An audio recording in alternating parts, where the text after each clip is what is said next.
قد يوجد في الطبيعة ما لا يوجد في عقاقير الصيدليات.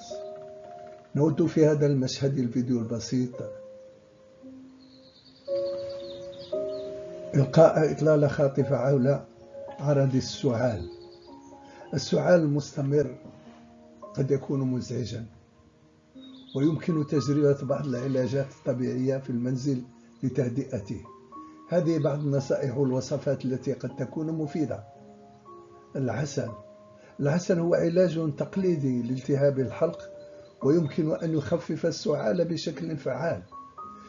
يمكنك خلط ملعقتين صغيرتين من العسل مع شاي الأعشاب والليمون.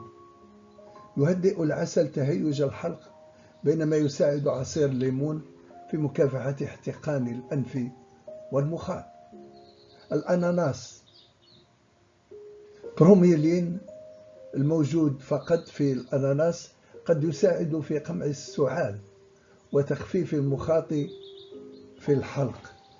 ويمكنك تناول شرحة من الأناناس لشرب كوب من عصير الأناناس الطازج 3 مرات في اليوم. النعناع المنثول الموجود في النعناع يمكن أن يساعد على تهدئة الحلق وتسهيل التنفس. يمكنك الاستفادة من شرب شاي النعناع أو استنشاق أبخرة النعناع. جذور الخمط غنية بالمواد التي تهدئ الالتهاب وتساعد في الشفاء.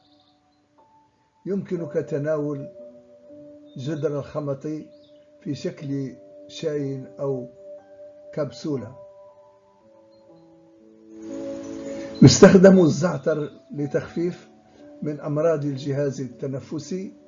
يمكنك صنع شاي الزعتر في المنزل باستخدام ملعقتين صغيرتين من أوراق الزعتر المسحوقة وكوب من الماء المغلي.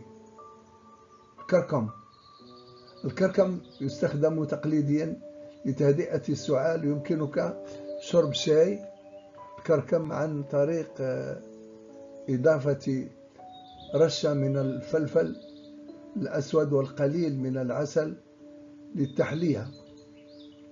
تهدئة الحموضة المعوية، حوالي 40% من السعال المزمن ناتج عن ارتداد الحمض.